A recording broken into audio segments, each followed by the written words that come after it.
The sound of metal splashing into water cut through the night like a blade. I watched in disbelief as my car keys vanished beneath the dark rippling surface of the river.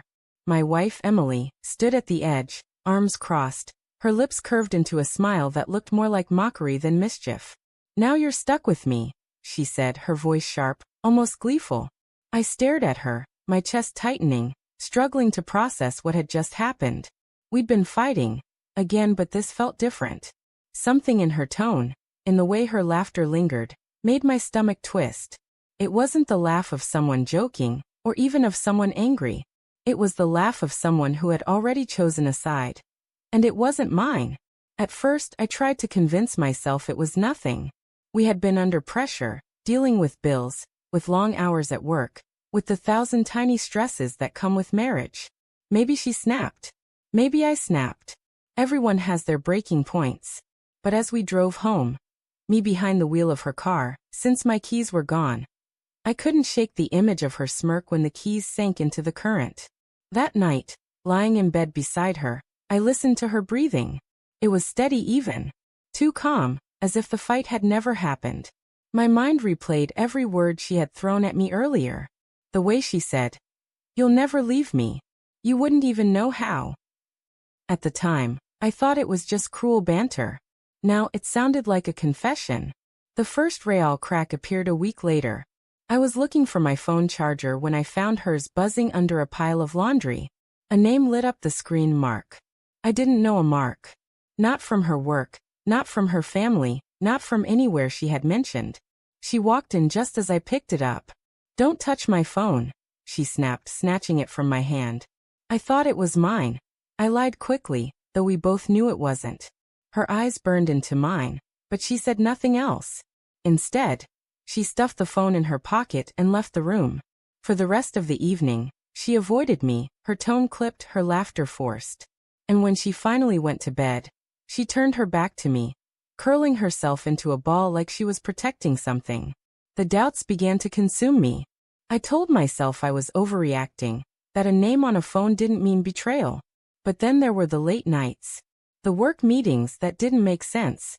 The way she guarded her phone as though it contained her entire soul. One night, when she said she was going out for groceries, I followed her. My heart pounded as I trailed her car through the dimly lit streets. She didn't go to the store. She parked outside a coffee shop. And there he was. A man I had never seen before, leaning across the table to whisper something that made her laugh.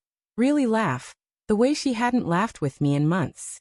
I sat in my car, watching the two of them. Her smile, her animated gestures, the way she touched his hand lightly as if it was the most natural thing in the world. It felt like someone had reached into my chest and crushed my heart with their fist. When she came home that night, I waited in the kitchen. "How were the groceries?" I asked. My voice was calm, too calm. She froze for just a fraction of a second before replying. "They were out of what I needed. I'll try again tomorrow." I nodded, pretending to believe her.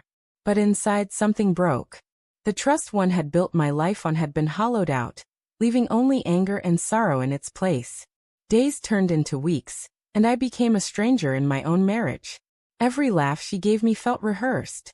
Every kiss tasted like guilt. And every time her phone buzzed, I felt a wave of nausea. Finally, I confronted her.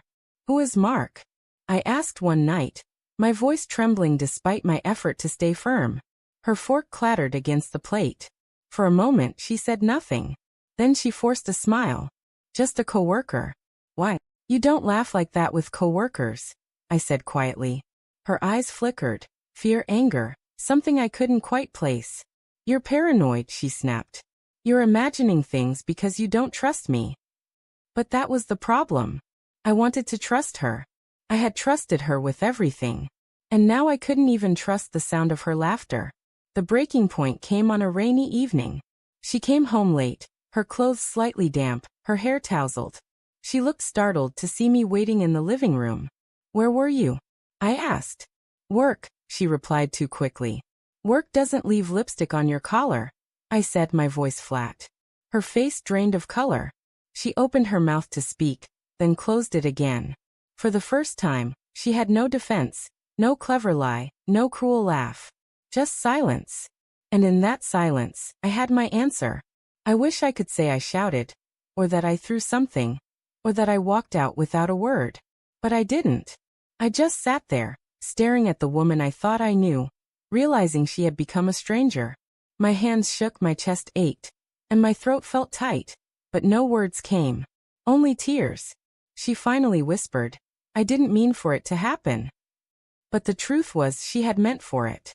Every late night, every lie, every secret smile. It had all been deliberate choices. Choices that carved me out of her life while she built something new with someone else. That night, I packed a bag. She watched me, silent, tears in her eyes, but she didn't stop me. She didn't fight for me. And that hurt more than the betrayal itself. As I walked out the door, I thought about the river. About the night she threw my keys into the water and laughed. Back then, I thought she was trying to trap me with her. Now I realized the truth. She wasn't afraid of losing me. She was daring me to see how little she cared if I stayed. I stood outside in the rain, breathing in the cold night air. And for the first time in months, I felt free. Her laughter still echoed in my memory, cruel and mocking, but it no longer bound me. I wasn't stuck. Not anymore. And as I walked away, suitcase in hand, I understood something I should have known long ago. Love can survive mistakes, but it cannot survive betrayal. Not hers. Not mine. Not ours.